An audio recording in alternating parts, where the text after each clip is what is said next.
കർത്താവായ യേശുക്രിസ്തുവിൻ്റെ നിസ്തുല്യ നാമം വാഴ്ത്തപ്പെടുമാറാകട്ടെ. ഈ അനുഗ്രഹീതമായ പ്രഭാതത്തിനായിട്ട് ഞാൻ കർത്താവിന് സ്തോത്രം ചെയ്യുന്നു. എല്ലാവർക്കും എൻ്റെ സ്നേഹവന്ദനം. ആരാധനയോടുള്ള ബന്ധത്തിൽ 1 കൊരിന്ത്യർ 10-ാം അധ്യായം 17-ാമത്തെ വാക്യം വായിക്കുന്നു. അപ്പോസ്തലനായ പൗലോസ് കൊരിന്ത്യർക്ക് എഴുതിയ 1-ാം ലേഖനം 10-ാം അധ്യായം അതിൻ്റെ 17-ാമത്തെ വാക്യം. നാം നുറുക്കുന്ന അപ്പം ക്രിസ്തുവിൻ്റെ ശരീരത്തിൻ്റെ കൂട്ടായ്മ അല്ലയോ? ഈ വേദഭാഗത്തിനായിട്ട് ഞാൻ ദൈവത്തെ മഹത്വപ്പെടുത്തുന്നു. അപ്പോസ്തലനായ വിശുദ്ധ പൗലോസ് കൊരിന്ത്യർക്ക് എഴുതിയ ലേഖനം AD 50-നും 55-നും ഇടയ്ക്ക് എഴുതിയിട്ടുള്ളതാണ്.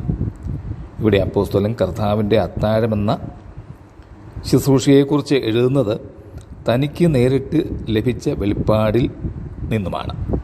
1 കൊരിന്ത്യർ 10-ാം അധ്യായത്തിൽ വിഗ്രഹ ആരാധനയ്ക്കെതിരായി മുന്നറിയിപ്പ് കൊടുക്കുന്നുണ്ട്. വിഗ്രഹ ആരാധന ക്രിസ്തീയ വിശ്വാസത്തിന് കനത്ത ഒരു ആഘാതമാണ്. ദൈവത്തിൻ്റെ സ്ഥാനത്ത് മറ്റു യാതൊന്നിനെയും പ്രതിഷ്ഠിക്കുവാൻ പാടുള്ളതല്ല. വിഗ്രഹാരാധനയിൽ പങ്കെടുക്കുന്നവർ വിഗ്രഹത്തോടുള്ള കൂട്ടായ്മ ആചരിക്കുകയുമാണ്. അതുകൊണ്ട് അപ്പോസ്തലൻ കൊരിന്ത്യരോട് വിഗ്രഹാരാധന വിട്ടോടുവിൻ എന്ന് അപേക്ഷിക്കുന്നു. കൊരിന്ത് സഭയിൽ കർത്താവിൻ്റെ അത്താഴമെന്ന ശുശ്രൂഷ ആചരിക്കുന്ന അവസരത്തിൽ ജനങ്ങളെല്ലാവരും ചേർന്ന് കൂട്ടായ്മയ്ക്ക് വേണ്ടി ഒരുമിച്ചിരുന്ന് ഭക്ഷണം കഴിക്കുന്ന പതിവുണ്ടായിരുന്നു. കർത്താവിൻ്റെ അത്താഴമെന്ന ശുശ്രൂഷയ്ക്ക് മുമ്പോ പിൻപോ ഇങ്ങനെ ഭക്ഷണം കഴിച്ച് വന്നിരുന്നു. അവർ ആഹാര സാധനങ്ങൾ ഒരുപോലെ പങ്കിട്ടെടുക്കുകയും കൂട്ടായ്മ ആചരിക്കുകയും ഒക്കെ ചെയ്തിരുന്നു.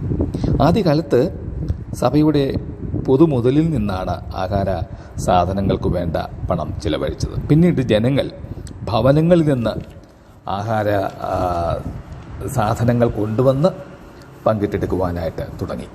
എന്നാൽ ക്രമേണ ഈ ഐക്യത്തിനും കൂട്ടായ്മയ്ക്കും കോട്ടം തട്ടുവാൻ തുടങ്ങി. ഭക്ഷണകാര്യങ്ങളിൽ പോലും ഭിന്നത ഉണ്ടാക്കുവാൻ കാരണമായി. അതായത് വീടുകളിൽ നിന്ന് കൊണ്ടുവരുന്ന ഭക്ഷണ സാധനങ്ങൾ അത് കൊണ്ടുവരുന്ന ആളുകൾ തന്നെ ഭക്ഷിക്കുവാൻ തുടങ്ങി. ആഹാര സാധനങ്ങൾ കൊണ്ടുവരുവാൻ നിവൃത്തിയില്ലാത്തവരെ മറ്റുള്ളവർ ഉപേക്ഷിച്ച് കളഞ്ഞു. അങ്ങനെ ഒരുവൻ വിശന്നു മറ്റൊരുവൻ തൃപ്തനായിരിക്കുന്നതും കണ്ടിട്ട് അപ്പോസ്തലൻ ചോദിക്കുന്നു, തിന്നുവാനും കുടിപ്പാനും നിങ്ങൾക്ക് വീടുകളില്ലയോ? അതുകൊണ്ട് കർത്താവിൻ്റെ അത്താഴമെന്ന ശുശ്രൂഷയുടെ അർത്ഥം എന്തെന്ന് കൊരിന്ത്യരെ മനസ്സിലാക്കേണ്ടത് ആവശ്യമായിട്ട് വന്നു. ഇവിടെ നാം നുറുക്കുന്ന അപ്പം ക്രിസ്തുവിൻ്റെ ശരീരത്തിൻ്റെ കൂട്ടായ്മയല്ലയോ എന്നൊരു ചോദ്യം. പരമപ്രധാനമായ ഒരാശയം വ്യക്തമാക്കുവാൻ കർത്താവ് വളരെ അസാധാരണമായ ഒരു വസ്തുവാണ് തിരഞ്ഞെടുത്തത്. നാം എന്നും ഭക്ഷിക്കുന്ന അപ്പം കർത്താവിൻ്റെ ശരീരത്തെ പ്രതിനിധാനം ചെയ്യുന്നു എന്നുള്ളതാണ്. ഇവിടെ ആത്മീയമായ ബന്ധത്തെയും കൂട്ടായ്മയുമാണ് എടുത്ത് കാണിക്കുന്നത്. തിരുമേശയിലേക്ക് അടുത്തു വരുന്ന വിശ്വാസികൾ കർത്താവിനോടുള്ള കൂട്ടായ്മ ആചരിക്കുന്നു. ഓരോ സന്ദർഭവും നാം തിരുമേശയിൽ പങ്കെടുക്കുമ്പോൾ കർത്താവിനോടുള്ള ബന്ധം പുതുക്കുകയും ഉറപ്പിക്കുകയും ചെയ്യുന്നു. അതുകൊണ്ട് ഒന്നാമതായി ഇത് ദൈവം മനുഷ്യനുമായുള്ള കൂട്ടായ്മ അല്ലെങ്കിൽ ബന്ധത്തെ കാണിക്കുന്നു. അതുപോലെ തന്നെ ഇത് വിശ്വാസികൾ തമ്മിലുള്ള കൂട്ടായ്മയും കാണിക്കുകയാണ്. ഈ ശുശ്രൂഷ ഐക്യത്തിൻ്റെയും കൂട്ടായ്മയുടെയും മേശയാണ്. ഈ നന്ദി പ്രകടനത്തിൽ കൂടി നാം കഴിഞ്ഞ കാലത്ത് ജീവിച്ചു മരിച്ചു കർത്താവിനോടല്ല ഉയർത്തെഴുന്നേറ്റിന്നും നമ്മോടുകൂടെ ജീവിക്കുന്ന കർത്താവിനോടുള്ള കൂട്ടായ്മ അതെ അനുഭവിക്കുകയാണ്. അതായത് ഈ മേശ ഒരു ഭൂതകാല സംഭവത്തെ വർത്തമാനകാല സംഭവമാക്കി തീർക്കുന്നു എന്നുള്ളത്. യേശുക്രിസ്തു ഇന്നും ജീവിക്കുന്നു എന്നും അവൻ്റെ ശരീരത്താലും രക്തത്താലും അല്ലെങ്കിൽ യേശുക്രിസ്തു എന്ന പൂർണ്ണ മനുഷ്യൻ മുഖേനയാണ് നാം രക്ഷിക്കപ്പെട്ടതെന്നും നമ്മെ ഇത് ഓർപ്പിക്കുകയാണ്.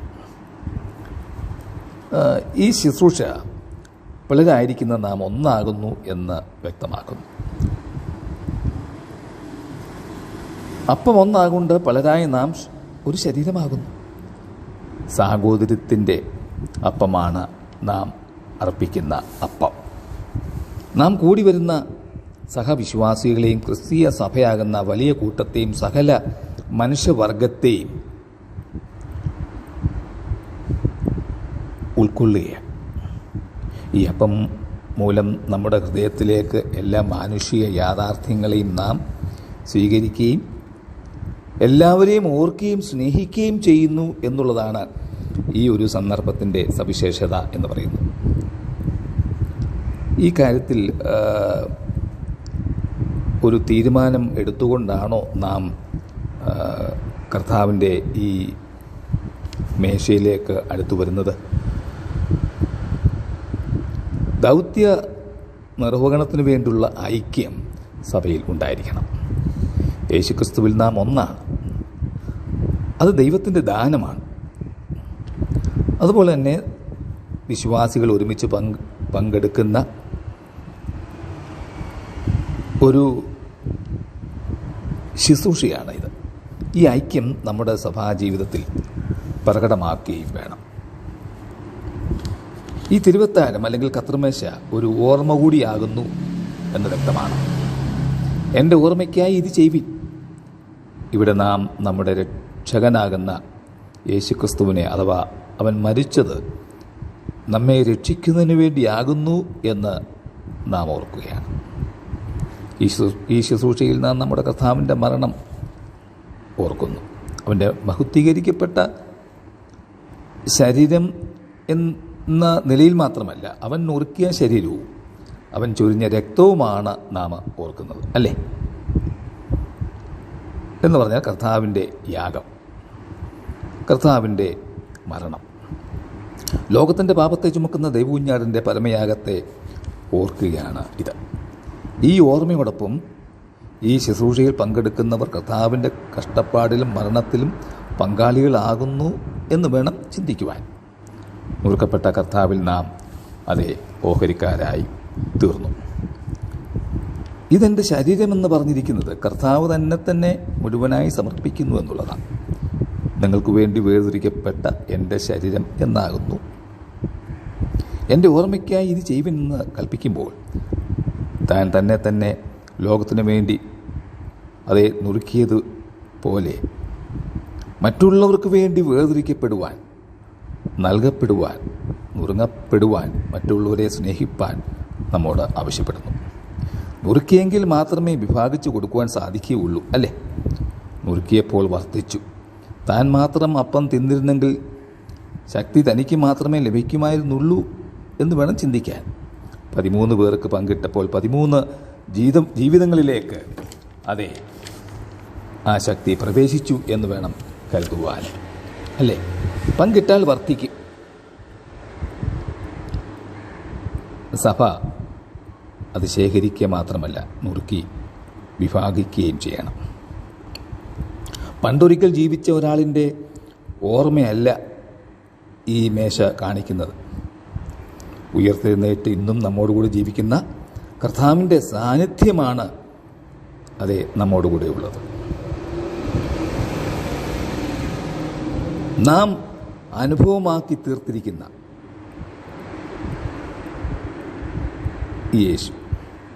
അതുകൊണ്ടാണ് ഈ മേശ വെറും ഒരു ഓർമ്മ മാത്രമല്ല എന്ന് പറയുവാൻ കാരണം. ഉയർത്തെഴുന്നേറ്റ കർത്താവിനെ വ്യക്തിപരമായി കണ്ടുമുട്ടിയ അനുഭവം ആണ് ഇത്. ഈ ശുശ്രൂഷയിൽ നമ്മെ യേശുക്രിസ്തുവിൻ്റെ രക്ഷണ്യ പ്രവർത്തനത്തിൻ്റെ പ്രയോജനം അനുഭവപ്പെടുത്തണമെന്ന ഉദ്ദേശത്തോടു കൂടിയുള്ള കണ്ടുമുട്ടലാണ് ഇത്. ഈ അപ്പം അതെ വിശുദ്ധ സംസർഗമാണ്. ക്രിസ്തീയ വിശ്വാസമെന്നത് ക്രൂശിക്കപ്പെട്ട കർത്താവിലുള്ള വിശ്വാസമാണ് എന്ന് നമുക്കറിയാം. അതുകൊണ്ട് കർത്താവിൻ്റെ പരമയാഗത്തെ അംഗീകരിച്ചവർ വിശ്വാസത്താൽ കർത്താവിൻ്റെ ശരീരത്തോട് ഏകീഭവിച്ചവരാണ് അവർ, അല്ലേ? മാത്രമല്ല അവർ നിത്യജീവന് അവകാശികളുമാണ്. ഓരോ പ്രാവശ്യവും നാം വിശുദ്ധ ഈ സംസർഗത്തിൽ അല്ലെങ്കിൽ കർത്തൃമേശയിൽ പങ്കെടുക്കുമ്പോൾ അവനോടുകൂടെ ജീവിക്കേണ്ടതിന് നാമും അവനോടുകൂടെ ക്രൂശിക്കപ്പെട്ടു എന്നും അവൻ നമ്മിൽ വസിക്കുന്നതിനാൽ നാം അവനിൽ വസിക്കുന്നുവെന്നും അവൻ്റെ മരണം നമുക്ക് ജീവൻ നൽകിയെന്നും നമ്മെ അനുസ്മരിപ്പിക്കുന്നു. നാമം യേശുക്രിസ്തുവിൻ്റെ രക്ഷണ്യ പ്രവർത്തനത്തിൽ പങ്കാളികളായിത്തീരുന്നു. കർത്താവിൻ്റെ മരണം വിശ്വാസത്താൽ അംഗീകരിക്കപ്പെടാത്തവർക്ക് ഉള്ളിൽ ജീവനില്ല. അതെ, കർത്താവിൻ്റെ മരണം വിശ്വാസത്താൽ അംഗീകരിച്ചവർക്ക് ഈ ആത്മീയ അനുഭവങ്ങൾ സ്വന്തമാക്കി തീർക്കുകയാണ്. ഈ ശുശ്രൂഷ വരുവാനുള്ള പുതിയ യുഗത്തിൻ്റെ അനുഗ്രഹങ്ങളുടെ പ്രത്യാശ നമ്മിൽ ഉളവാക്കുന്നു എന്ന് വേണം ചിന്തിക്കുവാൻ. കർത്താവിൻ്റെ മരണത്തെ പ്രഖ്യാപിക്കുന്നുവെങ്കിൽ അത് അവൻ്റെ പുനരുത്ഥാനത്തിൻ്റെയും സാക്ഷ്യമാണ്.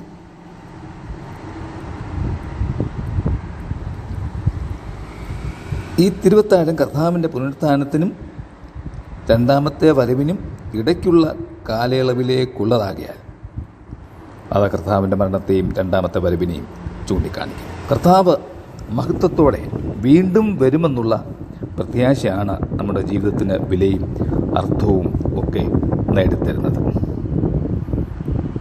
നമുക്ക് വേണ്ടി യാഗമായി തീർന്ന ഒരു അകൃത്യയാഗമായി തീർന്ന ഈ കർത്താവിനോടുള്ള സ്നേഹവും കൂട്ടായ്മയും ഐക്യവും മുറുകെ പിടിച്ചുകൊണ്ട് ഈ മേശയിൽ നാം പങ്കാളികളാകാം. ദൈവം നമ്മെ അതിനായി സഹായിക്കട്ടെ. ആമേൻ.